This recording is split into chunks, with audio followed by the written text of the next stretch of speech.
Jimmy, ഏറെക്കുറെ നമ്മൾ പ്രതീക്ഷിച്ചിരുന്നതാണ്. ഇങ്ങനെ തന്നെയായിരിക്കും വിധി വരാൻ സാധ്യതയുള്ളത്. കാരണം ഹൈക്കോടതിയുടെ സിംഗിൾ ബെഞ്ചിൻ്റെ വിധിയിലും ആ രീതിയിലാണ് കാര്യങ്ങളെന്ന് നിർദ്ദേശിച്ചിരുന്നത്. മാത്രമല്ല, വളരെ കൃത്യമായിട്ടാണ് സിംഗിൾ ബെഞ്ചിൻ്റെ വിധി വരുന്നതും. ഈ വിധിയെ മറികടക്കാൻ വേണ്ടി പിന്നീട് രാജേന്ദ്ര ആർലേക്കറാണ് ഹൈക്കോടതി ഡിവിഷൻ ബെഞ്ചിന് മുമ്പാകെ അപ്പീലുമായിട്ട് പോകുന്നത്. നിയമനം നടത്തിയതാരാണ്? ആരിഫ് മുഹമ്മദ് ഖാൻ. ആരിഫ് മുഹമ്മദ് ഖാൻ തുടങ്ങിവെച്ചു, രാജേന്ദ്ര ആർലേക്കർ അപ്പീൽ പോയി. ഇപ്പോൾ ഇതാ വിധി വന്നിരിക്കുന്നു. സിസായും പുറത്ത്, ശിവപ്രസാദും പുറത്ത്. ചുരുക്കത്തിൽ ഇത് ഗവർണർക്കേറ്റ തിരിച്ചടിയാണോ? തീർച്ചയായിട്ടും ഗവർണർക്കേറ്റ തിരിച്ചടി തന്നെയാണ്. പക്ഷേ പ്രശ്നം ഇതൊരു യുദ്ധത്തിൻ്റെ തുടക്കമോ ഇതൊരു യുദ്ധത്തിൻ്റെ പകുതി പോലുമായിട്ടില്ല. കുറേ കാലമായി കേരളത്തിലെ യൂണിവേഴ്സിറ്റികളിൽ വൈസ് ചാൻസലർമാരും അതിൻ്റെ മുകളിലുള്ള ചാൻസലറും സർക്കാർ പലപ്പോഴും മറുവശത്തായി നടക്കുന്ന വലിയ യുദ്ധങ്ങളുടെ ഒരു ചെറിയ അംഗം മാത്രമാണ് ഇപ്പോൾ ഇവിടെ അവസാനിച്ചിരിക്കുന്നത്. ഇനിയും എത്രയോ കേസുകളും വരാൻ കിടക്കുന്നു, ഇനിയും എത്രയോ യുദ്ധങ്ങൾ വരാൻ കിടക്കുന്നു. കേരളത്തിൽ 14 യൂണിവേഴ്സിറ്റികളിൽ 12 യൂണിവേഴ്സിറ്റികളിലും താൽക്കാലിക നിയമനങ്ങളാണ്. ഈ 2 വൈസ് ചാൻസലർമാരെ മാറ്റിയാലും വീണ്ടും വരിക സംസ്ഥാന സർക്കാർ നിയോഗിക്കുന്ന പാനലിൽ നിന്നുള്ള താൽക്കാലിക വി സിമാരാണ്. താൽക്കാലിക വി സിമാരുടെ ഒരു ഘോഷയാത്ര കുറേ കാലമായുണ്ട്. അത് തുടരുക തന്നെ ചെയ്യും. എന്തുകൊണ്ടാണ് നമുക്ക് സ്ഥിരം വി സിമാരില്ലാത്തത്? സ്ഥിരം വി സിമാരില്ലാത്തത് കേരള സർക്കാർ 2 തവണ നിയമസഭ പാസ്സാക്കി അയച്ച ബില്ലുകൾ. ഒന്ന്, നേരെ വൈസ് ചാൻസലർ ഗവർണർ പ്രസിഡന്റ് അയക്കുന്നു, പ്രസിഡന്റ് അത് തള്ളിക്കളയുന്നു. വീണ്ടും ഒരു ബില്ല് അയക്കുന്നു. ആ ബില്ല് ഇപ്പോഴും രാജ്ഭവനിൽ തന്നെ സേഫായി ഇരിക്കുകയാണ്. അത് തീരുന്നതുവരെ സംസ്ഥാന സർക്കാരിൻ്റെ തീരുമാനത്തിൽ സംസ്ഥാന സർക്കാർ ഉറച്ചു നിൽക്കും. ഇത് അംഗീകരിക്കാൻ പറ്റില്ല എന്ന നിലപാടിൽ ഗവർണറായ ചാൻസലർ ഉറച്ചു നിൽക്കും. അപ്പോൾ ഈ യുദ്ധം ഉടനെ എങ്ങും തീരാൻ പോകുന്നില്ല. കേരളത്തിലെ ഉന്നത വിദ്യാഭ്യാസ മേഖലയിലെ സംഘർഷങ്ങളും അങ്ങോട്ടും ഇങ്ങോട്ടുമുള്ള അവിശ്വാസങ്ങളും. കാരണം ചാൻസലർക്ക് തീരുമാനിച്ചാൽ ഉടക്കിടാനുള്ള ഒരുപാട് കാര്യങ്ങളുണ്ട്. ചാൻസലറുടെ നോമിനിയായ വൈസ് ചാൻസലർ വിചാരിച്ചാൽ പരമാധികാരമുള്ള ഒരു പദവിയാണ്. അവിടെ നിന്നുകൊണ്ട് പല കാര്യങ്ങളും ചെയ്യാൻ പറ്റും. ഈ തർക്കങ്ങൾ നടന്നുകൊണ്ടേയിരിക്കും. പക്ഷേ താൽക്കാലിക നിയമനത്തിൻ്റെ കാര്യത്തിൽ പ്രശ്നം അവിടെ മാത്രമല്ല കേട്ടോ. കേരളത്തിൽ 66 ഗവൺമെൻറ് കോളേജുകളുണ്ട്. ഈ ഗവൺമെൻറ് കോളേജുകളിൽ 64ലും താൽക്കാലിക അധ്യാപകർ, താൽക്കാലിക പ്രിൻസിപ്പൽമാർ മാത്രമാണ്. എന്താണ് കാരണം? UGC പുതിയൊരു നിയമം കൊണ്ടുവരുന്നു. UGC ആണ് ഈ കാര്യത്തിൽ ഒരു കൺകറൻറ്റ് ലിസ്റ്റാണ്. അതുകൊണ്ട് കേന്ദ്രത്തിനും പറയാം, സംസ്ഥാനത്തിനും പറയാം. UGC ഒരു നിയമം കൊണ്ടുവരുന്നു. പ്രിൻസിപ്പൽമാരുടെ നിയമനത്തിൽ പുതിയ കുറേ മാനദണ്ഡങ്ങൾ. അത് 2 വർഷം മുമ്പാണ്, 3 വർഷം മുമ്പാണ്. 15 വർഷത്തെ ടീച്ചിങ് എക്സ്പീരിയൻസ്, റിസർച്ച് പബ്ലിക്കേഷൻസ് വേണം. ഒരാളുടെയെങ്കിലും PhD ഗൈഡ് ആയിരിക്കണം, അയാൾ ഡോക്ടറേറ്റ് സമർപ്പിച്ചിരിക്കണം, ഉറപ്പായിട്ടും ഇദ്ദേഹത്തിനും PhD വേണം, മുതലായവയാണ്. ഇത് വന്നതോടുകൂടി അതിനെതിരെ വലിയ പ്രതിഷേധമാകുന്നു. അതുകൊണ്ട് കേരളത്തിലെ സർക്കാർ ഒരു കാരണവശാലും ഇത് അംഗീകരിക്കാൻ പറ്റില്ല എന്ന നിലപാടെടുക്കുന്നു. അധ്യാപക സംഘടനകൾ വരുന്നു, വലിയ പ്രശ്നങ്ങളുണ്ടാകുന്നു. അതിനുശേഷം എന്താണ് സംഭവിച്ചത്? 2 വർഷം മുമ്പ് ഒരു സെർച്ച് കമ്മിറ്റി വരുന്നു. അതിൽ PSC അംഗം കൂടിയുണ്ട്. ആ സെർച്ച് കമ്മിറ്റി 36 പേരുടെ ലിസ്റ്റ് പ്രസിദ്ധീകരിക്കുകയാണ്. ഈ 36 പേരും അവസാനം കോടതിയിൽ പോയി. കോടതിയിൽ സർക്കാർ കുറേ ന്യായങ്ങൾ പറഞ്ഞു. അവസാനം തൽക്കാലത്തേക്കെങ്കിലും ഇവരെ നിയമിക്കുമെന്ന് പറഞ്ഞ് ഈ 36 പേരും ഇപ്പോൾ താൽക്കാലിക നിയമനത്തിലാണ് നിൽക്കുന്നത്. അപ്പോൾ ഞങ്ങൾക്കിഷ്ടമല്ലാത്ത UGC പറഞ്ഞൊരു കാര്യത്തിനകത്ത് സീനിയോറിറ്റി ഇല്ല എന്നുള്ളതാണ് സംസ്ഥാന സർക്കാരിൻ്റെ വാദം. സീനിയോറിറ്റി ആണോ വിദ്യാഭ്യാസ യോഗ്യതയാണോ എന്ന തർക്കത്തിൽ UGC പറഞ്ഞൊരു കാര്യം സീനിയോറിറ്റി അല്ല, ആ അധ്യാപകൻ്റെ വിവരവും ഇതുവരെയുള്ള ടീച്ചിങ് എക്സ്പീരിയൻസുമാണ് പ്രധാനപ്പെട്ടത് എന്ന് പറഞ്ഞെടുത്ത് അത് അംഗീകരിക്കാതെ നിൽക്കുകയാണ്.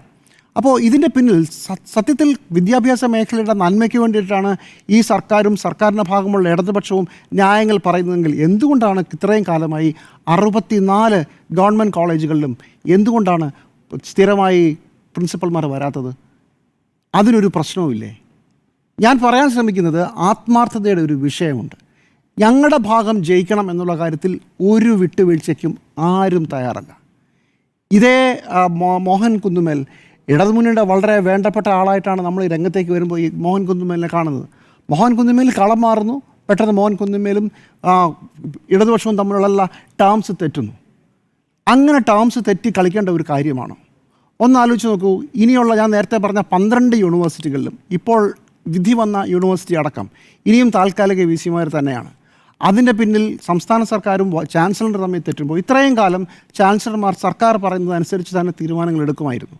അവിടെ നിന്ന് ചാൻസലർ സ്വന്തം രീതിയിൽ കാര്യങ്ങൾ തീരുമാനിക്കാൻ തുടങ്ങുമ്പോഴാണ് സർക്കാരിനകത്തൊരു ഒരു വിഷയം ഉന്നയിക്കുന്നത്.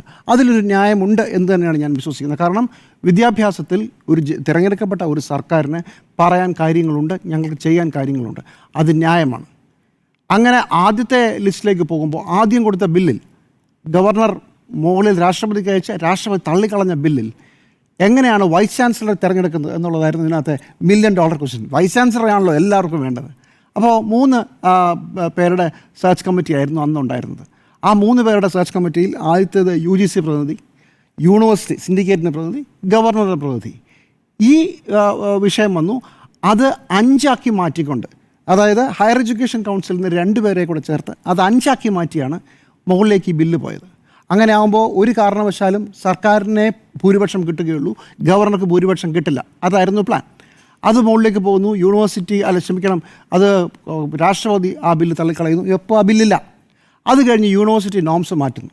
യൂണിവേഴ്സിറ്റി നോംസ് മാറ്റിയിട്ട് യൂണിവേഴ്സിറ്റി പറഞ്ഞു ഇനി മുതൽ രാജ്യവ്യാപകമായി സെർച്ച് കമ്മിറ്റിയിൽ 3 അംഗങ്ങളെ പാടുള്ളൂ. പഴയത് തന്നെ, നേരത്തെ കേരളത്തിലൊക്കെ ഉണ്ടായിരുന്നു തന്നെ.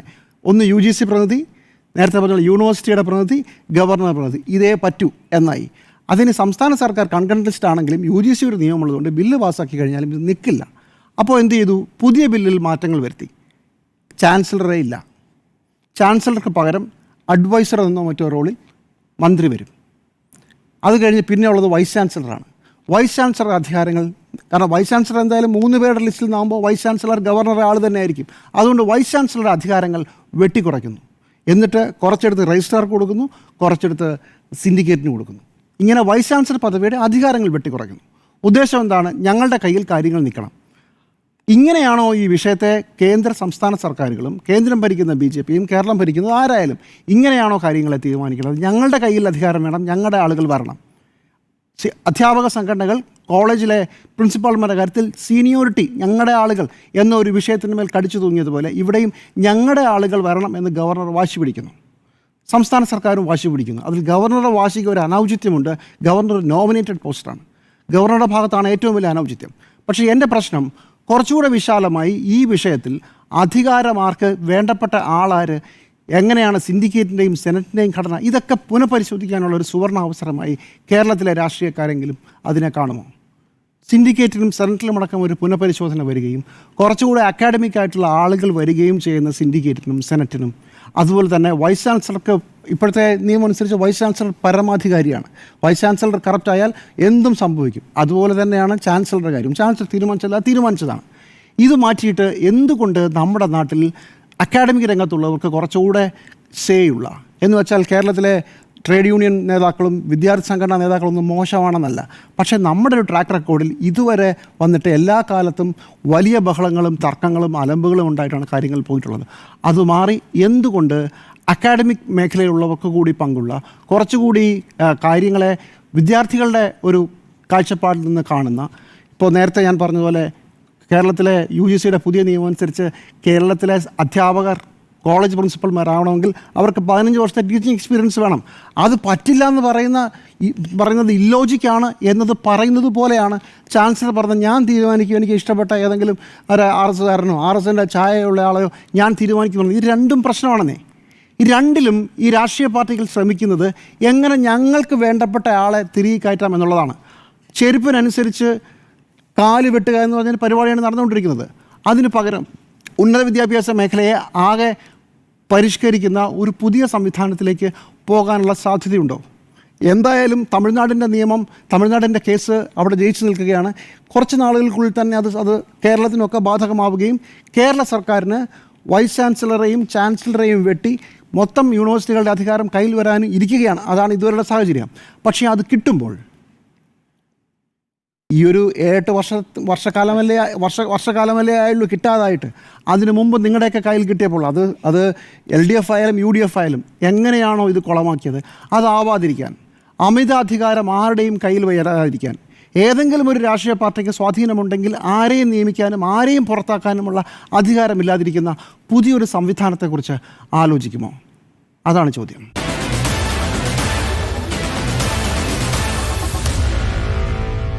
Meet the editors.